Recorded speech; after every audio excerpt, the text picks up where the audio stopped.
समाचार अब तक, सत्य का साहस। मागील काही महिन्यांमध्ये कळमना पोलीस स्टेशनमध्ये विविध घरफोडीचे गुन्हे दाखल झालेले आहेत आणि त्यामधून आतापर्यंत 7 गुन्हे हे दाखल झाले। यामधून 3 बालक मिळालेले आहेत। त्यांच्याकडून 3,13,569 रुपयांचा मुद्देमाल हस्तगत करण्यात आलेला आहे। पुढील कारवाई सुरू आहे। मागील काही महिन्यामध्ये कळमना पोलीस स्टेशन अंतर्गत विविध घरफोडीचे गुन्हे दाखल झालेले होते।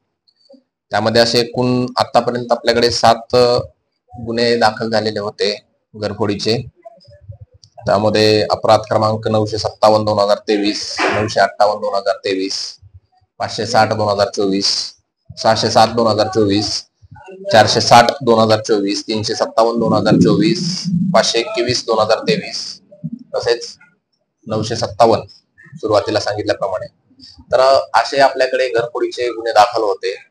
रिसेंट मध्ये आपल्याला याच्यामध्ये 3 विधी संघर्षग्रस्त बालक मिळून आलेले आहेत। त्यांच्याकडनं साधारणतः आपल्या टीमने एकूण मुद्देमाल जो आहे तो 3,13,569 रुपयाचा आपण त्यांच्याकडनं हस्तगत केलेला आहे। सदरची कारवाई आमच्या झोनचे माननीय डीसीपी निकेतन कदम सर यांच्या मार्गदर्शनात तसेच पोलीस स्टेशनचे स्टाफ, वरिष्ठ पोलीस निरीक्षक गुन्हे, त्याचबरोबर गुन्हे उघड पथक यांनी कारवाई करून त्यांच्याकडनं माल आपण हस्तगत केलेला आहे आणि भविष्यातही येणाऱ्या कालावधीमध्ये त्यांच्याकडनं इंटरोगेशन अधिक चौकशी केल्यानंतर अजून घरफोड्या उघडकीस येण्याची शक्यता आहे।